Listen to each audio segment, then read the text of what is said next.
ಕರ್ನಾಟಕದ ಬಳಿಕ ಹರಿಯಾಣದಲ್ಲೂ ಓಟ್ ಚೋರಿ ಅಭಿಯಾನ ನಡೆಸಲಾಗಿದೆ. ಓಟ್ ಚೋರಿ ಬಗ್ಗೆ ರಾಹುಲ್ ಗಾಂಧಿ ಹೆಚ್ಚು ಫೈಲ್ಸ್ ರಿಲೀಸ್ ಮಾಡಿದ್ದಾರೆ. ಇವತ್ತು ಸುದ್ದಿಗೋಷ್ಠಿ ನಡೆಸಿ ದಾಖಲೆಗಳನ್ನು ಬಿಡುಗಡೆ ಮಾಡಿದ್ದಾರೆ.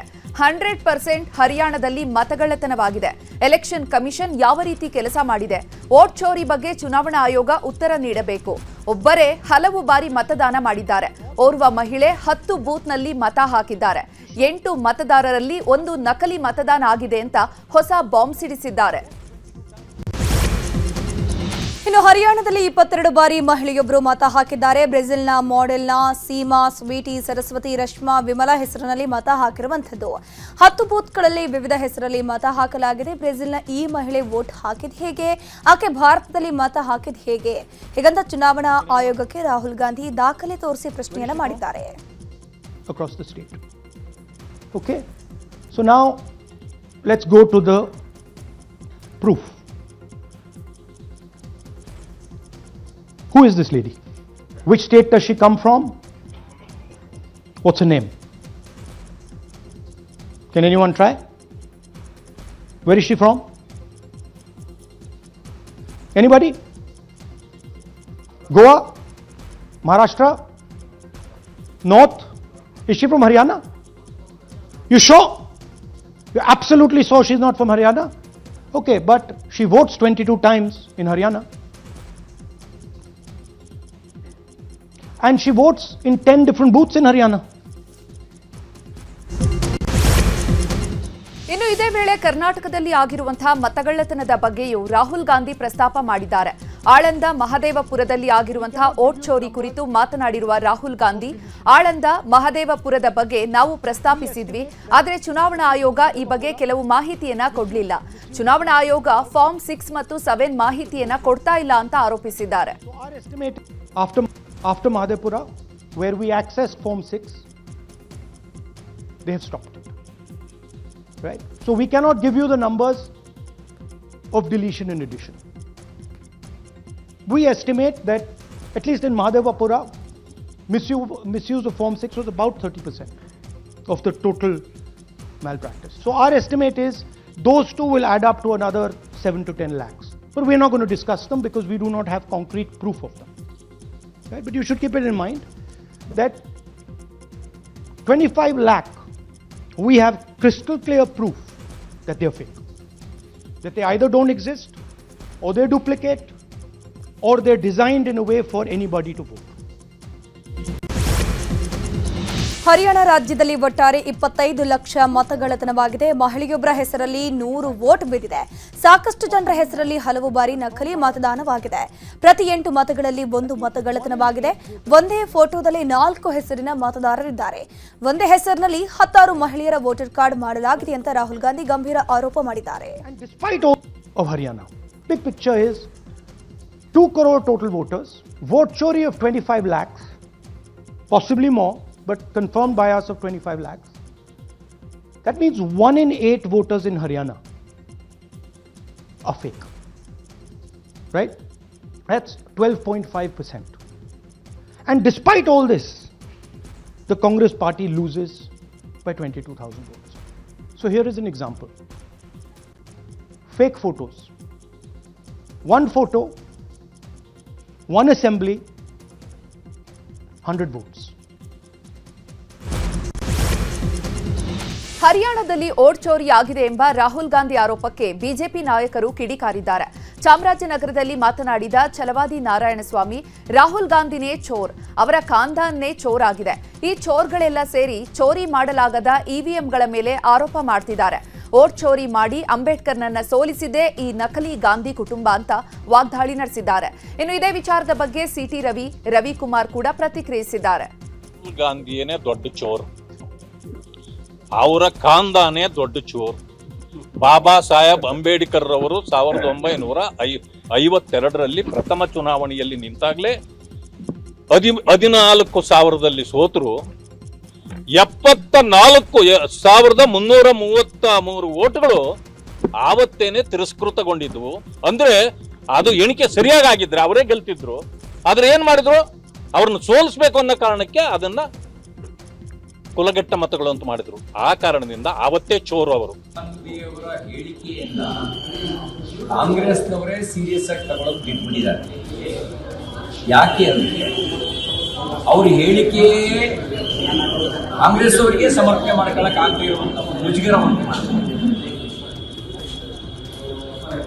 ಅವ್ರು ಹೇಳೋ ರೀತಿಯಲ್ಲಿ ವೋಟ್ ಚೋರಿಯಾಗಿದ್ರೆ ಅವರಿಗೆ ಸಂವಿಧಾನದ ಮೇಲೆ ವಿಶ್ವಾಸ ಇದ್ದರೆ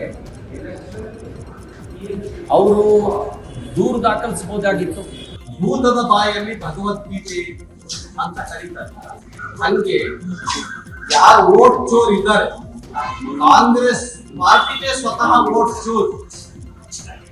ಮುಂಚೆಯಿಂದ ವೋಟ್ ಚೋರ್ ವೋಟ್ ನ ಕಳ್ತನ ಮಾಡುವಂಥದ್ದು, ಅಕ್ರಮವಾಗಿ ಮತದಾನವನ್ನು ಮಾಡತಕ್ಕಂಥದ್ದು ಮಾಡಿಸ್ತಕ್ಕಂಥದ್ದು ಕೆಲಸವನ್ನು ಯಾರಪ್ಪ ಮಾಡ್ತಾ ಇದ್ರು ಅಂತ ಹೇಳಿದ್ರೆ ಇಡೀ ದೇಶದ ಎಲ್ಲ ಜನರಿಗೆ ಗೊತ್ತು, ಕಾಂಗ್ರೆಸ್ ಪಾರ್ಟಿ ಮಾಡ್ತಾ ಇತ್ತು. ಬೆಳಗಾವಿಯಲ್ಲಿ ಕಬ್ಬು ಬೆಳೆಗಾರರ ಹೋರಾಟ ಹಿನ್ನೆಲೆ ಹೋರಾಟ ಬೆಂಬಲಿಸಿ ರಾಯಭಾಗ ಪಟ್ಟಣ ಹಾಗೂ ಅಥಣಿ ಪಟ್ಟಣ ಬಂದ್ಗೆ ಕರೆ ನೀಡಲಾಗಿದೆ. ಎರಡನೇ ದಿನವೂ ಅಥಣಿ ಬಂದ್ ಮಾಡಲಾಗಿದ್ದು ಪ್ರತಿಭಟನೆ ಮುಂದುವರೆಸಿದ್ದಾರೆ. ಇನ್ನು ರಾಯಭಾಗ ಪಟ್ಟಣದಲ್ಲಿ ಬಂದ್ಗೆ ವಕೀಲರು ಬೆಂಬಲ ನೀಡಿದ್ದು ಅಥಣಿ, ಹುಕ್ಕೇರಿ, ಚಿಕ್ಕೋಡಿಯಲ್ಲಿ ರೈತರ ಹೋರಾಟ ಮುಂದುವರೆದಿದೆ. ವಿಜಯಪುರದಲ್ಲೂ ಕಬ್ಬು ಬೆಳೆಗಾರರು ಪ್ರತಿಭಟನೆ ನಡೆಸಿದ್ದಾರೆ. ನಗರದ ಗಗನ್ ಮಹಲ್ ಬಳಿ ಹೋರಾಟವನ್ನು ನಡೆಸಲಾಗ್ತಾ ಇದೆ. ರೈತ ಸಂಘ ಮತ್ತು ಹಸಿರು ಸೇನೆ ನೇತೃತ್ವದಲ್ಲಿ ಪ್ರತಿಭಟನೆ ಮಾಡಲಾಗ್ತಾ ಇದ್ದು ಪ್ರತಿ ಟನ್ ಕಬ್ಬಿಗೆ 3,500 ರೂಪಾಯಿ ಘೋಷಿಸುವವರೆಗೂ ಹೋರಾಟ ನಿಲ್ಲಿಸಲ್ಲ ಅಂತ ರೈತರು ಪಟ್ಟು ಹಿಡಿದಿದ್ದಾರೆ. ಇನ್ನು ಹೋರಾಟದ ಸ್ಥಳಕ್ಕೆ ಸ್ವಾಮೀಜಿಗಳು ಕೂಡ ಆಗಮಿಸಿ ರೈತರ ಪ್ರತಿಭಟನೆಗೆ ಬೆಂಬಲ ಘೋಷಿಸಿದ್ದಾರೆ. ಇನ್ನು ಹೋರಾಟಗಾರರ ಧರಣಿ ಸ್ಥಳಕ್ಕೆ ಸಚಿವ ಎಂಬಿ ಪಾಟೀಲ್ ಕೂಡ ಭೇಟಿ ನೀಡಿದ್ದು ರೈತರ ಜೊತೆ ಮಾತುಕತೆ ನಡೆಸಿದ್ದಾರೆ. ಹೇಳ್ತೀನಿ, ನಾಳೆ ಕ್ಯಾಬಿನೆಟ್ ಇದೆ. ಕ್ಯಾಬಿನೆಟ್ನಲ್ಲಿ ತಾವು ಏನೇನು ಹೇಳಿದಿರಲ್ಲ, ಒಂದು ವಿಷಯನ ಒಂದು ಪಾಯಿಂಟ್ ತಪ್ಪದೆ ಮತ್ತೆ ನಾನು ಬರ್ಸ್ಕೊಂಡಿದ್ದೀನಿ. ಈಗ ಮತ್ತು ಜಿಲ್ಲಾಧಿಕಾರಿ ಕಡೆ ತೊಗೊಂಡಿದ್ದೀನಿ. ಮತ್ತೆ ಏನೇ ಇದ್ರೂ ಕೂಡ ನನಗೆ ವಾಟ್ಸಪ್ ಮಾಡಿರಿ. ನೀವು ಯಾರು ವಾಟ್ಸಪ್ ಮಾಡಿರಿ, ನಾನು ತೊಗೊಂಡು ನಾನೇ ಕ್ಯಾಬಿನೆಟಲ್ಲಿ ಮಾತಾಡಿ ರಾಜ್ಯ ಸರ್ಕಾರದಿಂದ ಏನಾಗಬೇಕು ಅದನ್ನು ಮಾಡ್ತೀವಿ. ಮತ್ತು ಮುಖ್ಯಮಂತ್ರಿಗಳಿಗೆ ವಿನಂತಿಯನ್ನು ಕೂಡ ನಾವು ಮಾಡ್ಕೋತೀವಿ. ಕೇಂದ್ರ ಸರ್ಕಾರ, ಪ್ರಧಾನಮಂತ್ರಿಗಳಿಗೆ ಮತ್ತು ಸಂಬಂಧಿಸಿದ ಸಚಿವರು ಶಿವರಾಜ್ ಸಿಂಗ್ ಚೌಹಾಣ್ ಅವರು ಇದ್ದಾರೆ ಅಂತ ಹೇಳಿದ್ರೆ ಯಾರು ಇದ್ರ ಸಚಿವರಿಗೆ ನಾವು ಅದು ತಗೊಂಡು ಕೇಂದ್ರ ಸರ್ಕಾರ ಕೂಡ ನಾವು ಮುಖ್ಯಮಂತ್ರಿಗಳನ್ನ ಕರ್ಕೊಂಡೇ ಪ್ರಧಾನಮಂತ್ರಿಗಳು ಭೇಟಿ ಆಗ್ತೀವಿ. ಶಿವಾನಂದ ಪಾಟೀಲ್ರು ಇರ್ತಾರೆ, ಹೋಗಿ ಭೇಟಿಯಾಗಿ ನಾನು ಇರ್ತೀನಿ ನಿಮ್ಮ ಸಲುವಾಗಿ, ಆಯ್ತಲ್ಲ. ಸರ್ಕಾರ ರೈತರ ಸಮಸ್ಯೆ ಬಗೆಹರಿಸುವಲ್ಲಿ ವಿಫಲವಾಗಿದೆ ಅಂತ ಮಾಜಿ ಸಿಎಂ ಸದಾನಂದಗೌಡ ಹೇಳಿದ್ದಾರೆ. ಬೆಂಗಳೂರಿನಲ್ಲಿ ನ್ಯೂಸ್ 18 ಜೊತೆ ಮಾತನಾಡಿರುವಂತಹ ಅವರು, ಸಚಿವರದ್ದೇ ಶುಗರ್ ಫ್ಯಾಕ್ಟರಿ ಇದೆ. ಮಹಾರಾಷ್ಟ್ರದಲ್ಲಿ ಬಿಜೆಪಿ ಸರ್ಕಾರ 3,500 ರೂಪಾಯಿ ಕೊಡ್ತಾ ಇದೆ. ನಮ್ಮ ರಾಜ್ಯದಲ್ಲಿ ಯಾಕೆ ಕೊಡೋಕ್ಕಾಗ್ತಿಲ್ಲ?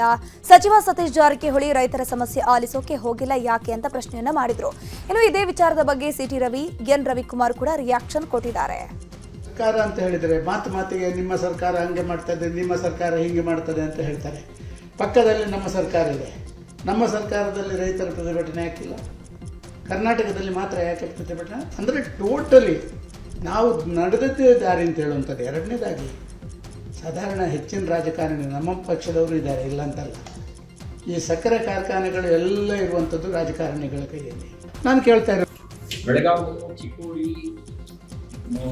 ವಿಜಯಪುರ, ಬಾಗಲಕೋಟೆ, ಉತ್ತರ ಕನ್ನಡದಲ್ಲಿ FRP ನಿಗದಿ ಮಾಡಬೇಕು. ಕೇಂದ್ರ ಸರ್ಕಾರ ಈಗಾಗಲೇ ಟನ್ನಿಗೆ 3,550 ರೂಪಾಯಿ FRP ಡಿಕ್ಲೇರ್ ಮಾಡಿದೆ. ಅದನ್ನ ಇಲ್ಲಿಯ ಕಬ್ಬು ಕಾರ್ಖಾನೆಗಳು ಕೊಡುವಂತೆ ನೋಡ್ಕೊಳ್ಬೇಕು ಅನ್ನುವಂಥದ್ದು. ಶುಗರ್ ಕೇನ್ ಕಬ್ಬಿನ ರೈತರು ಹೋರಾಟ ಮಾಡ್ತಾ ಇದ್ದಾರೆ. ಪರ್ ಟನ್ಗೆ 3,500 ರೂಪಾಯಿ ಕೊಡಿ ಅಂತ ಕೇಳ್ತಾ ಇದ್ದಾರೆ. ಇದ್ರ ಬಗ್ಗೆ ರಾಜ್ಯ ಸರ್ಕಾರ ಬೇಗನೆ ಗಡ್ಬೇಕಂತ ಮಾಡಬೇಕು. ನಮ್ಮ ನಿರ್ಧಾರ ಏನು ಅಂತ ಹೇಳ್ಬೇಕು. ರೈತರು ಬಹಳ ಕಂಗಾಲಾಗಿ ಹೋಗಿದ್ದಾರೆ, ಆತಂಕದಲ್ಲಿದ್ದಾರೆ. ಹಾಗಾಗಿ ಕೂಡಲೇ ಏನು ಶುಗರ್ ಫ್ಯಾಕ್ಟರಿಗಳ ಮಾಲೀಕರನ್ನ ಮಾತುಕತೆಗೆ ಕರೆದು ಏನು ರಸ್ತೆನಲ್ಲಿದ್ದಾರೆ ರೈತರು, ಅವರಿಗೆ ಪರಿಹಾರವನ್ನ ಕೊಡಬೇಕು ಅಂತ ಹೇಳಿ ನಾನು ಆಗ್ರಹ ಪಡಿಸ್ತೇನೆ. ಬೆಳಗಾವಿಯ ಗುರ್ಲಾಪುರ ಕ್ರಾಸ್ನಲ್ಲಿ ಕಬ್ಬಿನ ದರಕ್ಕಾಗಿ ರೈತರು ಅಹೋರಾತ್ರಿ ಧರಣಿ ನಡೆಸುತ್ತಿದ್ದಾರೆ. ಸುವರ್ಣಸೌಧದ ಬಳಿ ರಾಷ್ಟ್ರೀಯ ಹೆದ್ದಾರಿ ಬಂದ್ ಮಾಡಿ ಪ್ರತಿಭಟನೆ ನಡೆಸುತ್ತಿದ್ದಾರೆ. ಕರವೇ ನಾರಾಯಣಗೌಡ ಬಣ ಕೂಡ ರೈತರ ಹೋರಾಟಕ್ಕೆ ಬೆಂಬಲ ನೀಡಿದ್ದು ರಾಷ್ಟ್ರೀಯ ಹೆದ್ದಾರಿ ಮೇಲೆ ಟೈರ್ಗೆ ಬೆಂಕಿ ಹಚ್ಚಿ ಪ್ರತಿಭಟನಾಕಾರರು ಆಕ್ರೋಶ ವ್ಯಕ್ತಪಡಿಸಿದ್ದಾರೆ. ಇನ್ನು ಹೋರಾಟದ ವೇದಿಕೆಯಲ್ಲಿ ಸರ್ಕಾರದ ವಿರುದ್ಧ ಘೋಷಣೆ ಕೂಗುವ ಮೂಲಕ ಅರೆಬೆತ್ತಲೆ ಪ್ರತಿಭಟನೆಯನ್ನ ಮಾಡಲಾಗಿದೆ. ಸರ್ಕಾರ ನಮ್ಮ ಪಾಲಿಗೆ ಸತ್ತಿದೆ ಅಂತ ಬಾರುಗೋಲು ಚಳುವಳಿ ಮತ್ತು ಅರೆಬೆತ್ತಲೆ ಪ್ರತಿಭಟನೆಯನ್ನ ನಡೆಸಿದ್ದಾರೆ. ಇನ್ನು ಹೋರಾಟಗಾರರ ಜೊತೆಗೆ ವಿಜಯೇಂದ್ರ ಕೂಡ ಬೆಂಬಲ ನೀಡಿದ್ದು ಪ್ರತಿಭಟನೆಗೆ ಸಾಥ್ ಕೊಟ್ಟಿದ್ದಾರೆ. ರೈತ ಪರವಾಗಿರ್ತಕ್ಕಂಥ ಈ ಚಳವಳಿ ಹೋರಾಟ, ನಿಮ್ಮ ಹೋರಾಟಕ್ಕೆ ನ್ಯಾಯ ಸಿಕ್ಕೇ ಸಿಗ್ತದೆ. ನಿಮ್ಮ ಹೋರಾಟಕ್ಕೆ ನ್ಯಾಯ ಸಿಕ್ಕೇ ಸಿಗ್ತದೆ. ನಾನು ಇವತ್ತೇನು ಸಚಿವರು ಬರ್ತಾ ಇದ್ದಾರೆ, ನಾನು ಸಚಿವರು ಬಂದಾಗ ಇರಬಾರದು ಅಂತ ನಾನು ತೀರ್ಮಾನ ಮಾಡಿದ್ದನ್ನ ಕಾರಣ ಇವತ್ತು ರಾಜ್ಯ ಬಿಜೆಪಿ ಅಧ್ಯಕ್ಷರು ಬಂದು ರಾಜಕಾರಣ ಮಾಡ್ತಾ ಇದ್ದಾರೆ ಅಂತೇಳಿ ಆರೋಪ ಹೊತ್ಕೊಳ್ತಕ್ಕಂಥದ್ದಕ್ಕೆ ನಾನು ಕೂಡ ತಯಾರಿಲ್ಲ. ಗೌರವಾನ್ವಿತ ಸಚಿವರು ಏನ್ ಬರ್ತಾ ಇದ್ದಾರೆ, ಇಲ್ಲಿ ಬಂದು ಕೇಂದ್ರ ಸರ್ಕಾರದ ಮೇಲೆ ಗೂಬೆ ಕೂರ್ಸಕ್ಕಂತ ಕೆಲಸ ಮಾಡಬಾರದು. ಕಬ್ಬು ಬೆಳೆಗಾರರ ಪ್ರತಿಭಟನೆ ಬಗ್ಗೆ ಧಾರವಾಡದಲ್ಲಿ ಮಾತನಾಡಿದ ಸಚಿವ ಎಚ್.ಕೆ. ಪಾಟೀಲ್, ಪ್ರತಿಭಟನೆ ಬಗ್ಗೆ ಸಿಎಂ ಕಚೇರಿಯಿಂದ ಮಾಹಿತಿ ಬಂದಿದೆ. ನಾನು ಈಗಾಗಲೇ ಪ್ರತಿಭಟನಾ ಸ್ಥಳಕ್ಕೆ ಹೋಗ್ತೀನಿ, ರೈತರ ಜೊತೆ ಮಾತನಾಡ್ತೀನಿ, ನಮ್ಮಲ್ಲಿರುವ ಸನ್ನಿವೇಶದ ಬಗ್ಗೆಯೂ ಚರ್ಚಿಸ್ತೀನಿ, ಸಮಸ್ಯೆ ಬಗೆಹರಿಸೋಕೆ ಏನು ಸಾಧ್ಯವೋ ಆ ಪ್ರಯತ್ನ ನಾನು ಮಾಡ್ತೀನಿ ಅಂತ ಹೇಳಿದ್ರು. ಇನ್ನು ಇದೇ ವಿಚಾರದ ಬಗ್ಗೆ ಚಲುವರಾಯಸ್ವಾಮಿ, ಡಿ.ಕೆ. ಸುರೇಶ್ ಕೂಡ ಪ್ರತಿಕ್ರಿಯೆ ಕೊಟ್ಟಿದ್ದಾರೆ. ನಿನ್ನೆ ನನಗೆ ಮುಖ್ಯಮಂತ್ರಿಗಳ ಕಚೇರಿಯಿಂದ ಈ ವಿಷಯದ ಬಗ್ಗೆ ವಿಚಾರ ವಿನಿಮಯ ಆಗಿದೆ. ನಾನು ಕಬ್ಬು ಬೆಳೆಗಾರರು ಏನು ಇವತ್ತು ಪ್ರತಿಭಟನೆಯಲ್ಲಿ ತೊಡಗಿಕೊಂಡಿದ್ದಾರೆ, ಗೂರ್ಲು ಹೊಸೂರು ಹತ್ರ ಅವರು ಪ್ರತಿಭಟನೆಯಲ್ಲಿದ್ದಾರೆ. ನಾನು ಅಲ್ಲಿ ಹೋಗಿ ಅವ್ರ ಹತ್ರ ಮಾತಾಡ್ತೀನಿ, ನಮ್ಮಲ್ಲಿರ್ತಕ್ಕಂಥ ಸನ್ನಿವೇಶಗಳ ಬಗ್ಗೆಯೂ ಚರ್ಚೆ ಮಾಡ್ತೀನಿ. ಅವ್ರಿಗೂ ಗೊತ್ತಿರ್ತಕ್ಕಂಥದ್ದೇ. ಅವ್ರ ಹತ್ರ ಮಾತಾಡಿ ಸಮಸ್ಯೆಯನ್ನು ಬಗೆಹರಿಸೋದಕ್ಕೆ ಏನು ಸಾಧ್ಯವೋ ಆ ಪ್ರಯತ್ನ ಮಾಡ್ತೀನಿ. ಆ ಪ್ರತಿಭಟನೆ ಅವ್ರಿಗೆ ಅನುಭವ ಇಲ್ಲ, ಬೊಮ್ಮಾಯಿ ಅನುಭವ ಇಲ್ವೇ, ಇವ್ರಿಗೆ ಅಶೋಕ್ಗೆ ಅನುಭವ ಇಲ್ವೇ. ವಿಜಯೇಂದ್ರ ಮೊದಲನೇ ಟೈಮ್ ಶಾಸಕರಾಗಿ ಪಕ್ಷದ ಅಧ್ಯಕ್ಷರಾಗಿ ಡಿಮ್ಯಾಂಡ್ ಮಾಡ್ತಾರೆ. ಬಟ್ ಆದರೆ ಸರ್ಕಾರ ನಡೆಸಿರೋರು ಅವ್ರ ತಂದೆ ಉಪಮುಖ್ಯಮಂತ್ರಿಯಾಗಿ ಅಶೋಕ್ ವಿರೋಧ ಪಕ್ಷ ನಾಯಕರಾಗಿ ಗೊತ್ತಿಲ್ವೇ? ನಾವು ನೋಡಿಲ್ವೇ ಎಷ್ಟು ವರ್ಷದಿಂದ BJP ಸರ್ಕಾರ ಮಾಡೋನಾಗ ಆಡಳಿತ ಮಾಡಿದಾಗ ಯಾವ್ಯಾವ ಪರಿಹಾರ ಕೊಟ್ಟವ್ರೆ ಅಂತ. ಈ ಸರ್ಕಾರ ಬಂದ ಮೇಲೆ ರೈತರ ಪರವಾಗಿ ಪರಿಹಾರವನ್ನು ಯಾವತ್ತೂ ನಿಲ್ಲಿಸಿಲ್ಲ. ಯಾವ ಡಿಮ್ಯಾಂಡ್ ಇದೆ, ಯಾವ ಸಮಸ್ಯೆ ಇದೆ ಎಲ್ಲವನ್ನೂ ಪರಿಹಾರ ಮಾಡಿ ಇದನ್ನು ಪರಿಹರಿಸಿ. ಕೆರೆ ನೀರು ತುಂಬಿಸುವಂತೆ ಆಗ್ರಹಿಸಿ ಚಾಮರಾಜನಗರ ಜಿಲ್ಲೆ ಗುಂಡ್ಲುಪೇಟೆಯಲ್ಲಿ ಬಿಜೆಪಿ ಪಾದಯಾತ್ರೆ ನಡೆಸಿದೆ ಮತ್ತು ಕಲ್ಲು ಕಟ್ಟಟೆ ಕೆರೆಯಿಂದ ಗುಂಡ್ಲುಪೇಟೆವರೆಗೆ ಪಾದಯಾತ್ರೆಯನ್ನು ನಡೆಸಲಾಗಿದ್ದು, ಪಾದಯಾತ್ರೆಯಲ್ಲಿ ವಿಪಕ್ಷ ನಾಯಕ ಅಶೋಕ್, ಛಲವಾದಿ ನಾರಾಯಣಸ್ವಾಮಿ, ಸಂಸದ ಯದುವೀರ್, ಮಾಜಿ ಸಂಸದ ಪ್ರತಾಪ್ ಸಿಂಹ ಸೇರಿ ನೂರಾರು ಕಾರ್ಯಕರ್ತರು ಭಾಗಿಯಾಗಿದ್ದಾರೆ. ಬೆಳೆಹಾನಿಗೆ ಪರಿಹಾರ ಬಾರದಕ್ಕೆ ರೈತ ವಿಷ ಸೇವಿಸಿ ಆತ್ಮಹತ್ಯೆಗೆ ಯತ್ನಿಸಿರುವ ಘಟನೆ ಗದಗ ಜಿಲ್ಲೆಯ ನರಗುಂದ ತಾಲೂಕಿನ ಕೊಂಡೂರ ಗ್ರಾಮದಲ್ಲಿ ನಡೆದಿದೆ. ಬೆಳ್ಳೇರಿ ಗ್ರಾಮದ ರೈತ ಸಿದ್ದನಗೌಡ ಹಿರೇಗೌಡರು ಆತ್ಮಹತ್ಯೆಗೆ ಯತ್ನಿಸಿದ ರೈತರಾಗಿದ್ದಾರೆ. 4 ಎಕರೆ ಜಮೀನಿನಲ್ಲಿ ಗೋವಿನ ಜೋಳ, ಈರುಳ್ಳಿಯನ್ನ ರೈತ ಬೆಳೆದಿದ್ರು. ಮಳೆ, ಮಲಪ್ರಭಾ ನದಿಯ ಪ್ರವಾಹದಿಂದ ಬೆಳೆ ಹಾನಿಯಾಗಿತ್ತು. ಹೀಗಾಗಿ ಬೆಳೆ ಹಾನಿ ಪರಿಹಾರಕ್ಕೆ ಎಂಟ್ರಿ ಮಾಡದ ಕಾರಣ ನಾಡ ಕಚೇರಿ ಮುಂದಿಗೆ ರೈತ ವಿಷ ಸೇವಿಸಿದ್ದಾರೆ. ಸ್ಥಳಕ್ಕೆ ನರಗುಂದ ತಹಶೀಲ್ದಾರ್ ಶ್ರೀಶೈಲ ತಳವಾರ, ಡಿವೈಪಿಎಸ್ ಪ್ರಭುಗೌಡ ಭೇಟಿ ನೀಡಿ ಪರಿಶೀಲನೆ ಮಾಡಿದ್ದು, ವಿಷ ಸೇವಿಸಿದ ರೈತನನ್ನು ಆಸ್ಪತ್ರೆಗೆ ದಾಖಲಿಸಲಾಗಿದೆ. ಕೆಎಂಎಫ್ ನಂದಿನಿ ತುಪ್ಪದ ದರ ದಿಢೀರ್ ಏರಿಕೆ ಮಾಡಲಾಗಿದೆ. ಇಂದಿನಿಂದಲೇ ಲೀಟರ್ ತುಪ್ಪದ ದರ 90 ರೂಪಾಯಿ ಏರಿಕೆ ಆಗಿದೆ. ಈ ಮೂಲಕ 1 ಲೀಟರ್ ಕೆಎಂಎಫ್ ತುಪ್ಪದ ಬೆಲೆ ಬರೋಬ್ಬರಿ 700 ರೂಪಾಯಿ ದಾಟಿ ಮೇಲೆ ಹೋಗಿದೆ. ಈ ಮೊದಲು ಜಿಎಸ್ಟಿ ಸ್ಲ್ಯಾಬ್ ಸುಧಾರಣೆಗೂ ಮುನ್ನ 650 ರೂಪಾಯಿ ಇತ್ತು. ಆದರೆ ಜಿಎಸ್ಟಿ ಸುಧಾರಣೆ ಬಳಿಕ 40 ರೂಪಾಯಿ ಇಳಿಕೆ ಆಗಿತ್ತು. ಆದ್ರೀಗ ಜಾಗತಿಕ ಮಾರುಕಟ್ಟೆಯಲ್ಲಿ ತುಪ್ಪದ ದರ ಏರಿಕೆಯ ಎಫೆಕ್ಟ್ನಿಂದಾಗಿ ಅನಿವಾರ್ಯವಾಗಿ ಕೆಎಂಎಫ್ ಬೆಲೆ ಏರಿಕೆ ಮಾಡಲಾಗಿದೆ. ಇನ್ನು ತುಪ್ಪ ಮಾತ್ರವಲ್ಲ, ಹಾಲಿನ ದರವೂ ಕೂಡ ಹೆಚ್ಚಳವಾಗುವ ಸಾಧ್ಯತೆ ಇದೆ. ಈ ಕುರಿತು ಮಾತನಾಡಿರುವ ಮಾಜಿ ಸಂಸದ ಡಿ.ಕೆ. ಸುರೇಶ್, ನಮ್ಮ ರಾಜ್ಯದಲ್ಲಿ ಮಾತ್ರ ಕಡಿಮೆ ಬೆಲೆ ಇದೆ, ಬೇರೆ ರಾಜ್ಯಗಳಲ್ಲಿ ಹಾಲಿನ ದರ ಇನ್ನೂ ಹೆಚ್ಚಿದೆ. ಹಾಲಿನ ದರ ಏರಿಕೆಗೆ ಪ್ರಸ್ತಾವನೆ ಸಲ್ಲಿಸಿಲ್ಲ, ಆದರೆ ನಾವು ಮಂಡಳಿಗೆ ಮನವಿಯನ್ನ ಮಾಡಿದ್ದೇವೆ. ಇಷ್ಟೇ ದರ ಏರಿಸಬೇಕು ಅಂತ ಹೇಳಿಲ್ಲ. ಅರ್ಧ ಲೀಟರ್ ಮಾರಿದ್ರೆ ಲಾಸ್ ಆಗುತ್ತೆ, 1 ಲೀಟರ್ ಮಾರಿದ್ರೆ ಲಾಭ ಸಿಗುತ್ತೆ ಅಂತ ಹೇಳಿದ್ದಾರೆ. ಇನ್ನು ಇದೇ ವಿಚಾರವಾಗಿ ಚಲುವರಾಯಸ್ವಾಮಿ ಕೂಡ ಪ್ರತಿಕ್ರಿಯೆ ನೀಡಿದ್ದಾರೆ. ತುಪ್ಪದ ಬೆಲೆ ಏರಿಕೆ ವಿಚಾರವಾಗಿ ಕೆಎಂಎಫ್ ಎಂಡಿ ಶಿವಸ್ವಾಮಿ ಪ್ರತಿಕ್ರಿಯೆ ಕೊಟ್ಟಿದ್ದಾರೆ. ತುಪ್ಪದ ದರ ಪರಿಷ್ಕರಣೆ ಮಾಡಿ ಪ್ರತಿ ಕೆಜಿಗೆ ತುಪ್ಪಕ್ಕೆ 90 ರೂಪಾಯಿ ಹೆಚ್ಚಳ ಮಾಡಿದ್ದೀವಿ. 1 ಕೆಜಿ ತುಪ್ಪ 700 ರೂಪಾಯಿ ಇರುತ್ತೆ. ಖಾಸಗಿ ಕಂಪನಿಗಳ ತುಪ್ಪದ ದರಕ್ಕೆ ಹೋಲಿಸಿದ್ರೆ ನಮ್ಮಲ್ಲಿ ತುಪ್ಪದ ದರ ಕಡಿಮೆ ಇದೆ. ರೈತರಿಗೆ ನೇರ ಹಣ ಕೊಡ್ತಿರೋದು ನಿರ್ವಹಣೆ, ಸಾಗಣೆ, ಇತರೆ ಖರ್ಚುಗಳ ಕಾರಣದಿಂದಾಗಿ ಅನಿವಾರ್ಯವಾಗಿ ದರ ಏರಿಕೆ ಮಾಡಲಾಗಿದೆ. ಹಾಲಿನ ದರ ಸದ್ಯಕ್ಕೆ ಇಲ್ಲ, ಇಂಥ ಯಾವುದೇ ಪ್ರಸ್ತಾವನೆ ಬಂದಿಲ್ಲ ಅಂತ ಹೇಳಿದ್ರು. ರಾಜ್ಯ ಸರ್ಕಾರದಿಂದ ನಂದಿನಿ ತುಪ್ಪದ ದರ ಹೆಚ್ಚಳದ ಬಗ್ಗೆ ಎಂಎಲ್ಸಿ ಸಿಟಿ ರವಿ ವಾಗ್ದಾಳಿ ನಡೆಸಿದ್ದಾರೆ. ಬೆಂಗಳೂರಲ್ಲಿ ಮಾತನಾಡಿದ ಅವರು, ಕೇಂದ್ರ ಸರ್ಕಾರ ಜಿಎಸ್ಟಿ ತೆರಿಗೆ ಕಡಿತ ಮಾಡಿ ಶೂನ್ಯಕ್ಕೆ ಇಳಿಸಿದ್ದು ಅದರ ನ್ಯಾಯ ಜನರಿಗೆ ಸಿಗಬೇಕು ಅಂತ ಹೊರಟಿದೆ. ಆದರೆ ರಾಜ್ಯ ಸರ್ಕಾರ ಯಾವುದಕ್ಕೆ ತೆರಿಗೆ ಹಾಕಲಿ ಅಂತ ಕಾಯ್ತಿದ್ದಾರೆ. ಆಡುಮುಟ್ಟದ ಸೊಪ್ಪಿಲ್ಲ, ಸಿದ್ದರಾಮಯ್ಯ ಬೆಲೆ ಏರಿಕೆ ಮಾಡದ ದರವೇ ಇಲ್ಲ, ಬೆಲೆ ಏರಿಕೆ ಶೂರ ಅಂತ ಹೆಸರು ಪಡೆಯಲು ಸಿದ್ದರಾಮಯ್ಯ ಹೊರಟಿದ್ದಾರೆ ಅಂತ ಕಿಡಿಕಾರಿದ್ದಾರೆ. ಇನ್ನು ಇದೇ ವಿಚಾರವಾಗಿ ಎನ್ ರವಿಕುಮಾರ್ ಕೂಡ ಪ್ರತಿಕ್ರಿಯಿಸಿದ್ದಾರೆ. ನವೆಂಬರ್ ಕ್ರಾಂತಿ ಬೆನ್ನಲ್ಲೇ ಡಿಸಿಎಂ ಡಿಕೆ ಶಿವಕುಮಾರ್ ಇಂದು ಬೆಂಗಳೂರಿನಿಂದ ದೆಹಲಿಗೆ ಪ್ರಯಾಣ ಮಾಡಿದ್ದಾರೆ. ದೇವನಹಳ್ಳಿ ಕೆಂಪೇಗೌಡ ಅಂತಾರಾಷ್ಟ್ರೀಯ ವಿಮಾನ ನಿಲ್ದಾಣದಿಂದ ಹೊರಟಿದ್ದು ಸಂಜೆ ಮಲ್ಲಿಕಾರ್ಜುನ ಖರ್ಗೆ, ಕೆಸಿ ವೇಣುಗೋಪಾಲ್ ಅವರನ್ನ ಭೇಟಿಯಾಗಿ ಮಾತುಕತೆ ನಡೆಸಲಿದ್ದಾರೆ. ಅದಕ್ಕೂ ಮುನ್ನ ನೀರಾವರಿ ಯೋಜನೆಗಳ ಸಂಬಂಧ ಸುಪ್ರೀಂಕೋರ್ಟ್ ವಕೀಲರ ಜೊತೆ ಚರ್ಚೆ ನಡೆಸಲಿದ್ದಾರೆ. ರಾಜ್ಯದಲ್ಲಿ ಸಂಪುಟ ಪುನರಚನೆ ಚರ್ಚೆ ಜೋರಾಗಿದೆ. ಇನ್ನು ಸಚಿವ ಸ್ಥಾನದ ಆಕಾಂಕ್ಷಿಗಳಿಗೆ ಹೈಕಮಾಂಡ್ ಖಡಕ್ ವಾರ್ನಿಂಗ್ ಕೊಟ್ಟಿದೆಯಂತೆ. ಸಚಿವ ಸ್ಥಾನ ಉಳಿಸಿಕೊಳ್ಳುವವರು ಮತ್ತು ಪಡೆದುಕೊಳ್ಳುವವರು ಕಳೆದುಕೊಳ್ಳುವವರಿಗೆ ಹೈಕಮಾಂಡ್ ವಾರ್ನಿಂಗ್ ಕೊಟ್ಟಿದೆ. ಯಾರು ದೆಹಲಿಗೆ ಬರಬೇಡಿ, ಕಾಂಗ್ರೆಸ್ ಪಕ್ಷದ ಕೆಲಸ ಇದ್ರೆ ಮಾತ್ರ ದೆಹಲಿಗೆ ಬನ್ನಿ, ಉಳಿದ ವಿಚಾರಕ್ಕೆ ಬರೋದೇ ಬೇಡ ಅಂತ ಖಡಕ್ ಸೂಚನೆ ನೀಡಿದ್ದು, ಲಾಬಿಗಾಗಿ ದೆಹಲಿ ಯಾತ್ರೆ ಕೈಗೊಂಡವರಿಗೆ ನಿರಾಸೆಯಾಗಿದೆಯಂತೆ.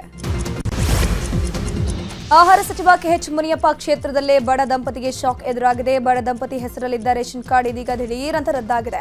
ಕಂಗಾಲಾದ ಬಡ ದಂಪತಿ ನ್ಯಾಯಕ್ಕಾಗಿ ದೇವನಹಳ್ಳಿ ತಾಲೂಕು ಕಚೇರಿ ಎದುರು ಅಂಬೇಡ್ಕರ್ ಫೋಟೋ ಹಿಡ್ಕೊಂಡು ಪ್ರತಿಭಟನೆ ಮಾಡ್ತಾ ಇದ್ದಾರೆ.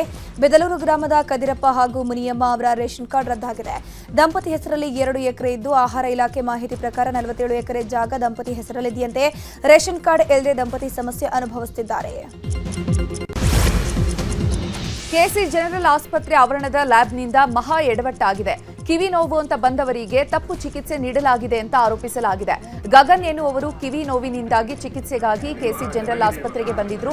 ಈ ವೇಳೆ ಡಾಕ್ಟರ್ ಲೀನಾ ಸಿಟಿ ಸ್ಕ್ಯಾನ್ ಮಾಡಿಸುವಂತೆ ಹೇಳಿದ್ರು. ಅದರಂತೆ ಆಸ್ಪತ್ರೆ ಆವರಣದಲ್ಲಿರುವಂತಹ ಲ್ಯಾಬ್ಗೆ ಹೋಗಿ ಸ್ಕ್ಯಾನ್ ಮಾಡಿಸಿದ್ರು.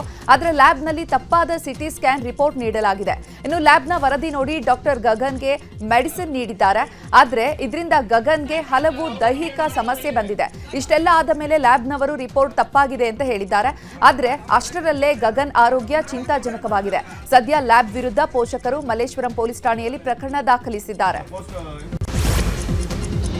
ಬೆಂಗಳೂರಿನಲ್ಲಿ ಮಗಳ ಮೃತದೇಹ ಸಾಗಿಸೋಕೆ ಲಂಚ ಕೇಳಿದ ಆರೋಪ ಪ್ರಕರಣ ಸಂಬಂಧ ರಾಷ್ಟ್ರೀಯ ಮಾನವ ಹಕ್ಕುಗಳ ಆಯೋಗದಿಂದ ರಾಜ್ಯ ಸರ್ಕಾರಕ್ಕೆ ನೋಟಿಸ್ ನೀಡಲಾಗಿದೆ. ರಾಜ್ಯ ಮುಖ್ಯ ಕಾರ್ಯದರ್ಶಿ ಪೊಲೀಸ್ ಡಿಜಿ ಐಜಿಪಿಗೆ ನೋಟಿಸ್ ನೀಡಲಾಗಿರುವಂಥದ್ದು. 2 ವಾರದ ಒಳಗಡೆ ಘಟನೆ ಬಗ್ಗೆ ಸಂಪೂರ್ಣ ವರದಿ ನೀಡುವಂತೆ ಸೂಚಿಸಲಾಗಿದೆ. ಮಾಜಿ ಸಚಿವ ಮೇಟಿ ನಿಧನ ಹಿನ್ನೆಲೆ ಬಾಗಲಕೋಟೆಯ ತಿಮ್ಮಾಪುರ ಗ್ರಾಮದಲ್ಲಿ ಅಂತ್ಯಕ್ರಿಯೆ ನೆರವೇರಿತು. ಹಿಂದೂ ಸಂಪ್ರದಾಯದಂತೆ ಮೇಟಿ ಅವರ ಜಮೀನಿನಲ್ಲಿ ತಂದೆ ತಾಯಿ ಸಮಾಧಿ ಪಕ್ಕದಲ್ಲೇ ಅಂತ್ಯಕ್ರಿಯೆ ನಡೆದಿದೆ. ಸರ್ಕಾರಿ ಸಕಲ ಗೌರವಗಳೊಂದಿಗೆ ಅಂತ್ಯಕ್ರಿಯೆ ನೆರವೇರಿತು. ಇನ್ನು ಮೇಟಿ ಅವರ ಅಂತ್ಯಕ್ರಿಯೆಯಲ್ಲಿ ಸಿಎಂ ಸಿದ್ದರಾಮಯ್ಯ, ಸಚಿವ ಮಹಾದೇವಪ್ಪ, ಎಚ್ಕೆ ಪಾಟೀಲ್, ಆರ್ಬಿ ತಿಮ್ಮಾಪುರ ಭಾಗಿಯಾಗಿದ್ದರು. ಧರ್ಮಸ್ಥಳ ಪ್ರಕರಣಕ್ಕೆ ಮತ್ತೆ ರಾಜ್ಯ ಮಹಿಳಾ ಆಯೋಗ ಎಂಟ್ರಿ ಕೊಟ್ಟಿದೆ. ಎಸ್ಐಟಿ ಮುಖ್ಯಸ್ಥರಿಗೆ ರಾಜ್ಯ ಮಹಿಳಾ ಆಯೋಗ ಪತ್ರ ಬರೆದಿದೆ.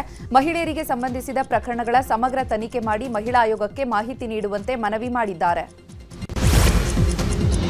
ಮಹಿಳೆಯರಿಗೆ ವರ್ಕ್ ಫ್ರಮ್ ಹೋಮ್ ಹೆಸರಲ್ಲಿ ವಂಚನೆ ಮಾಡಿರುವ ಘಟನೆ ಬೆಳಗಾವಿಯಲ್ಲಿ ನಡೆದಿದೆ. ಅಗರಬತ್ತಿ ಪ್ಯಾಕಿಂಗ್ ವರ್ಕ್ ಫ್ರಮ್ ಹೋಮ್ ಹೆಸರಿನಲ್ಲಿ ಮೋಸ ಮಾಡಲಾಗಿದೆ. 8,000 ಮಹಿಳೆಯರಿಗೆ 12 ಕೋಟಿ ರೂಪಾಯಿ ವಂಚನೆ ಮಾಡಲಾಗಿದೆ.